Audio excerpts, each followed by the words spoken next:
What's up, True Fitness family? Welcome to another True Fitness podcast. I'm your host, Adrian Conway.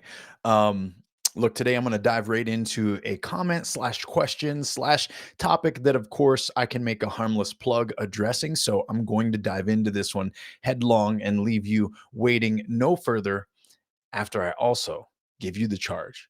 Please comment below on any topic that you'd love to hear my opinion about, any question that you might have about your training, your fitness, your nutrition, or training and nutrition topics that you feel need to be demystified, or perhaps something that you hear a lot of people talking about but are curious about for you and maybe the application of the sort. So nonetheless, today we're getting into a compliment from Enrico Gates. At Enrico Gates, it says, Coach, talk to the affiliates that are not applying the CrossFit methodology and how they hurt the brand. I've been to too many affiliates that are so stuck in trying to program for competitors when 97% of their members are nowhere near that level. Enrico, thank you for your compliment, comment, slash not really a question at all, but I'm going to dive into this thing anyways. Now, if you'll notice, if you guys are watching this on the YouTube channel, right below me, it says your programming sucks and it hurts all of us. Is this statement true? Could this statement be true? And what do we do about it is really the question at large. So your programming sucks and it hurts all of us. Is this true? The answer is no.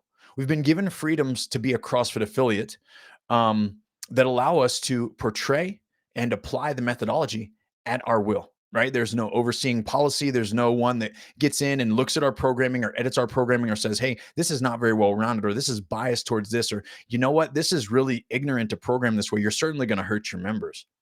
What CrossFit does is allow us to use their name if we pay the fee and have the proper credentials in order to promote the methodology and get people in. Of course, CrossFit makes their money through us paying the affiliate fees and for the education in order to have those affiliate fees. And then we get to reap the rewards of having a good and well-rounded program and also being able to apply it to those who are brave enough, who have the understanding enough, or who are sick and tired of the day in, day out, looking at themselves in the global gym mirror, not really sure what to do, not chasing intensity and not seeing results, come through our doors to get. All that being said is that, you know, my business, if I open a gym, a brick and mortar in person, my gym operates completely different than every other gym. And anyone listening to this that doesn't do CrossFit, you need to be fully aware of that. If you've ever had a CrossFit gym experience and you're like, well, you know, CrossFit's this or CrossFit's that. No, not true. CrossFit at that gym, CrossFit by that people, right? Or by those people. That is what was not good. You have to give CrossFit another chance under different ownership at an affiliate, different guidance under a coach, different programming under a particular name and or coach or community, and all the things, and maybe even just at a different community. And I say all of that because we can all have these blanket statements about what CrossFit is. CrossFit gives you the freedom, CrossFit HQ gives you the freedom to make it what you want it to be. That's one of the most beautiful parts about owning an affiliate, is that you are the dictator of it. They literally control very little. And that autonomy right there as a business owner is what a lot of people loved headlong about what Greg Glassman had created in regards to the methodology. Hey, guess what? I'm going to teach you this methodology. Hey, guess what? You're going to see what this methodology is in its purest form. Go to CrossFit.com, browse it, learn it, obsess over it, learn to scale workouts, learn to write workouts. Wonder in your mind why certain movements appear more than others. Wonder in your mind why we don't do certain things as much as you might like. Wonder in your mind the value of the time domains, short, medium, and long, and why we typically stay towards medium and short more than we do long, and what is the value there. If you do that, you can have good programming. If you do that, you can have members that last, that stay durable. If you do that and you do it well, you can have a thriving business and a thriving community where people do get results. Eric O'Gates, your comment is somehow giving power to affiliates who are poor at programming more than they deserve. So can it give CrossFit a bad name? Yes. Does it? No. And I'm very confident that if you're a good business owner and a good coach and a good gym manager and all those things, that you have a platform, or you're building a platform, because you got to have some of this to know how you need to be doing a little bit of this, that can talk through your branding, that can talk through your philosophy, that can then bring light to why you're different. That's what I'm doing on here.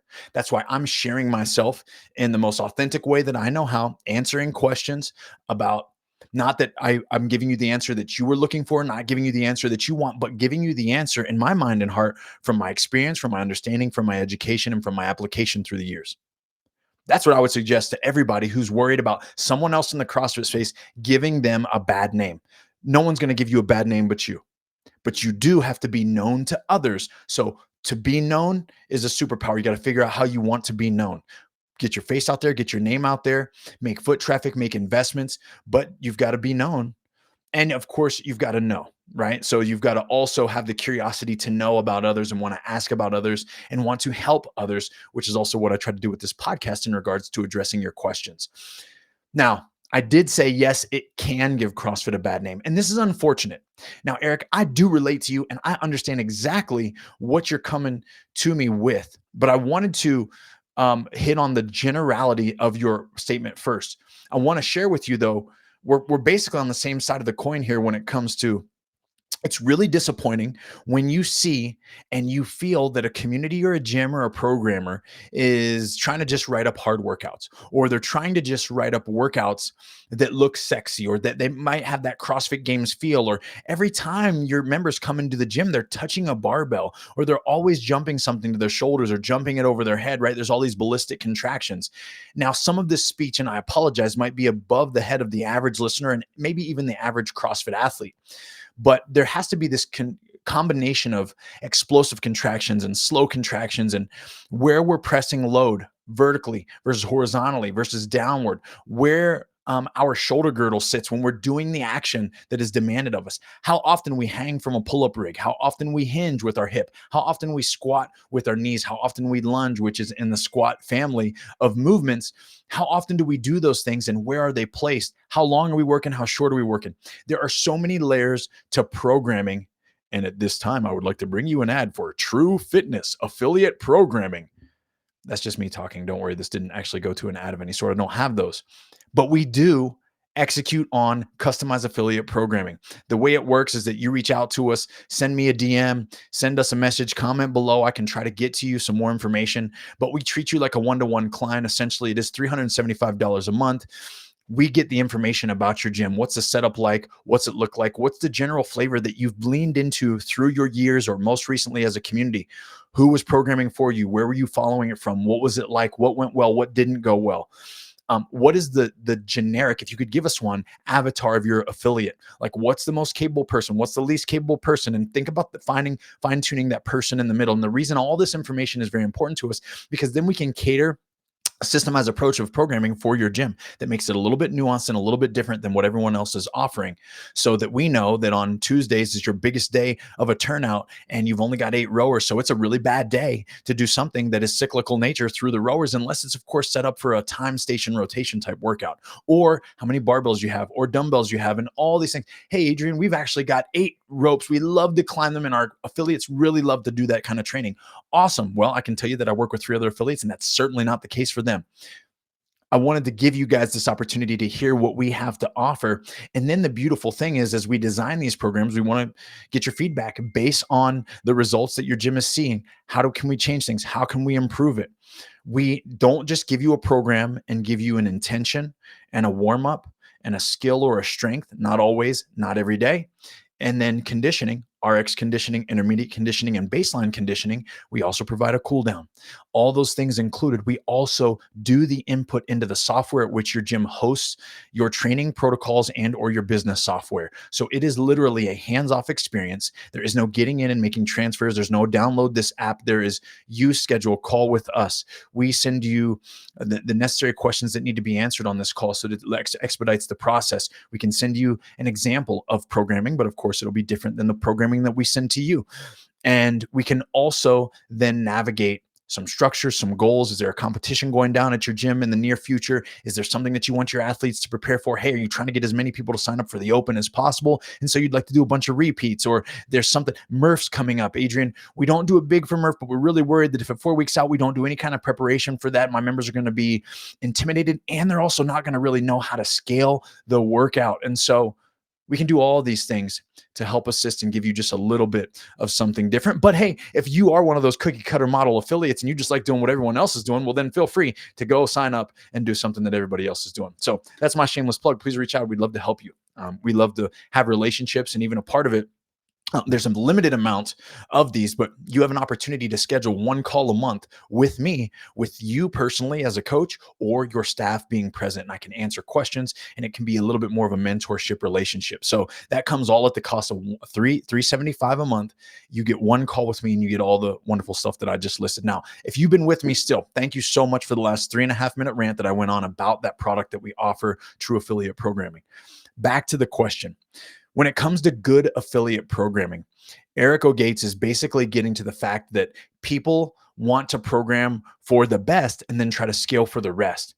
But he's saying that they're programming or out programming 97% of their clientele. This used to be an old school method approach that we used back in the day, where we would say program for the best and scale for the rest. Guess what? I still do that. And I believe that if you're setting the tone on where you want a community's fitness to go, that's how you have to lead the way. There's a reason that this model took off the way it did.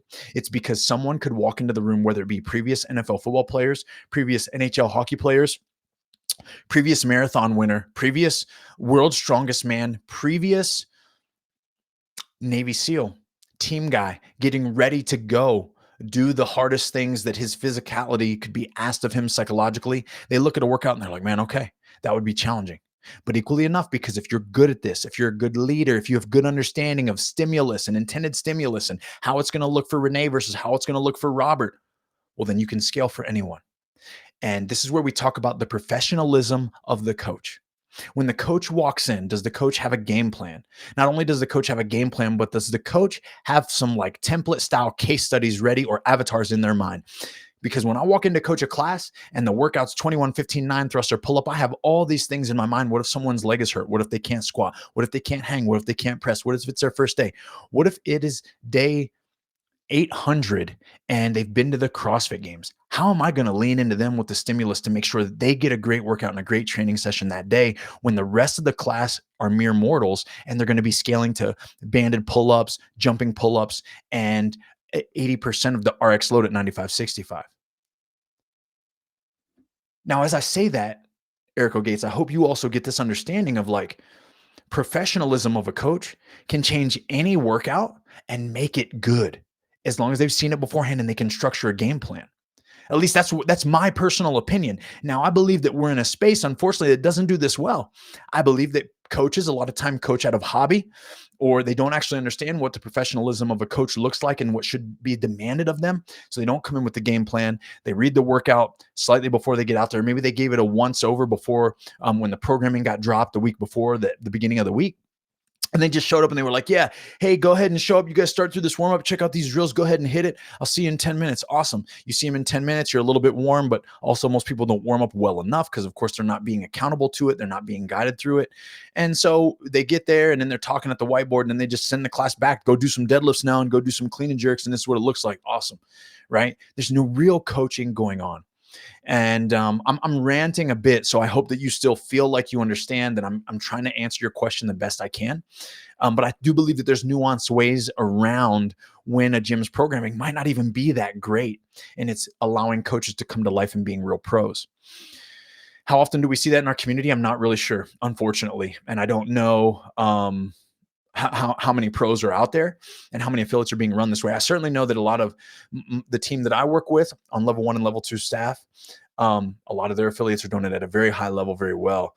Now, it's taken time. They invest in their coaches. They invest in their trainers. They're doing things to professionalize their walk. You know, they don't just coach classes. They also do one-to-one coaching, and they're constantly learning and being educated on how to take that to another level.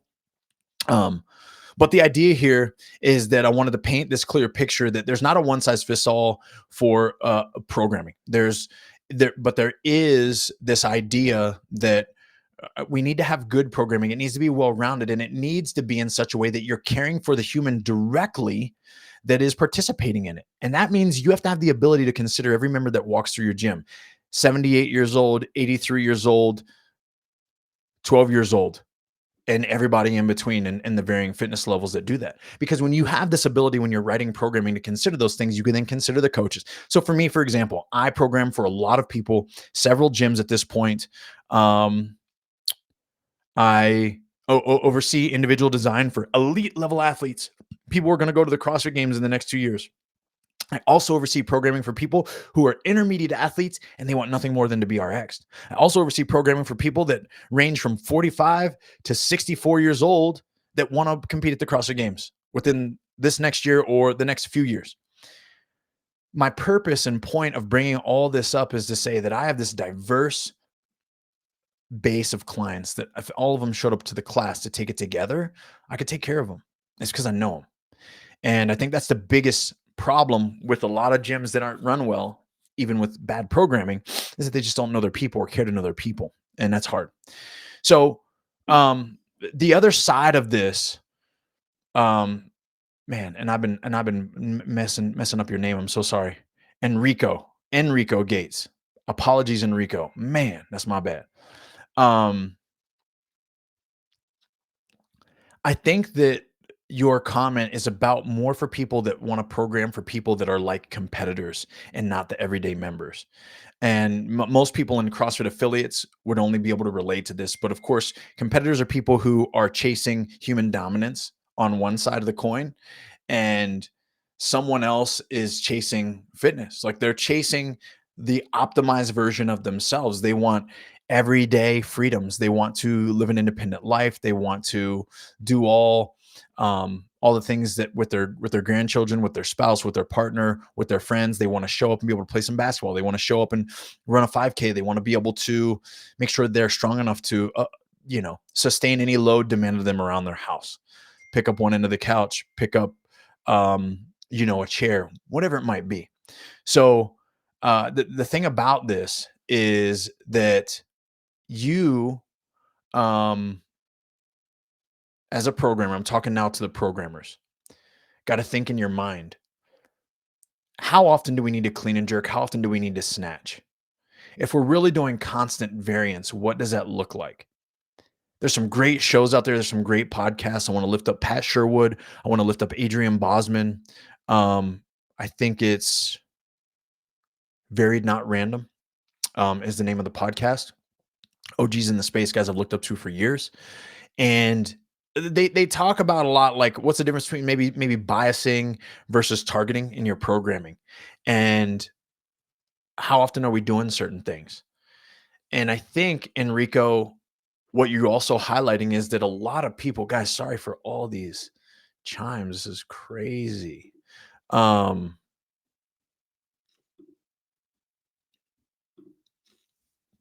a lot of people have this idea again of wanting to chase what is exciting or sexy. So they look at games workouts, they look at things that are demanded in the open a lot, and we repeat those workouts and movements a lot.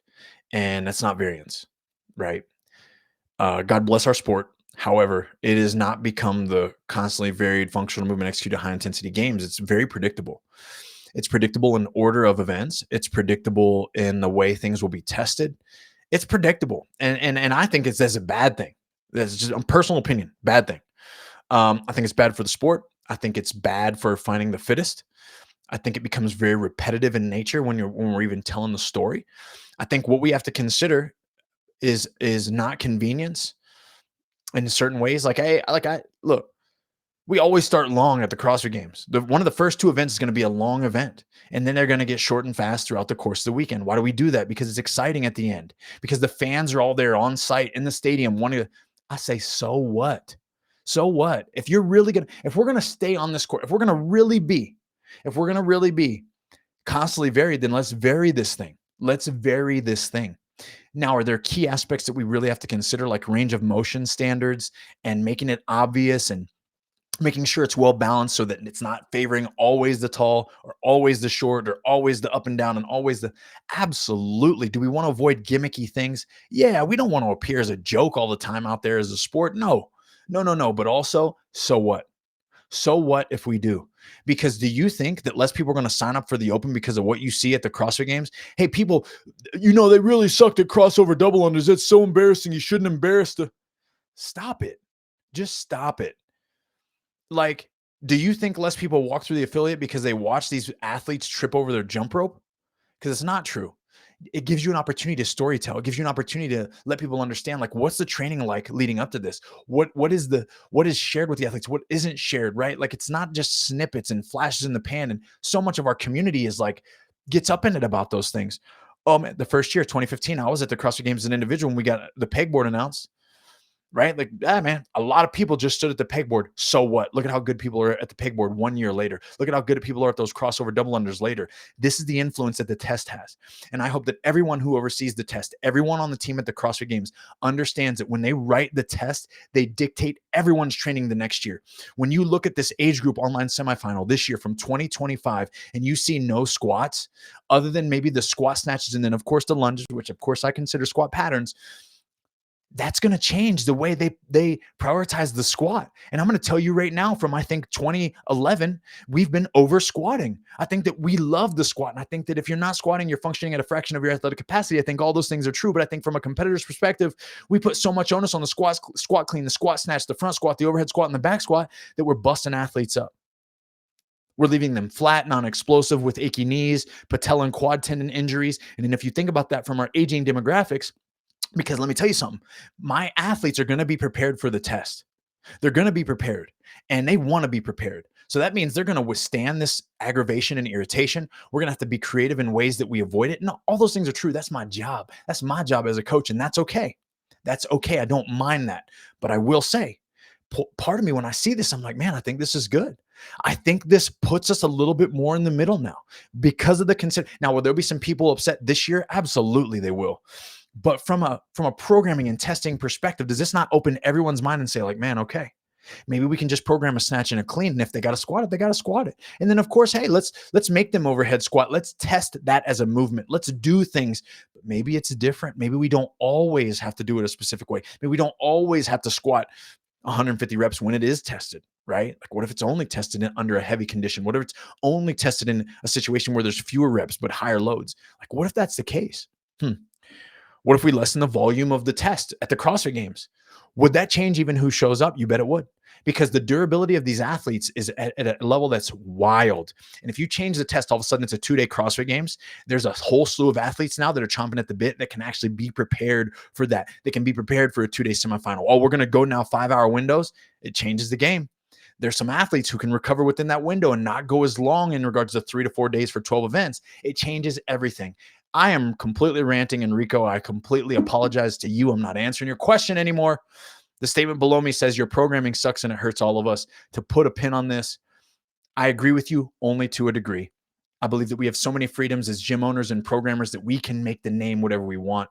People need to be educated on that every CrossFit gym is very different from every other CrossFit gym.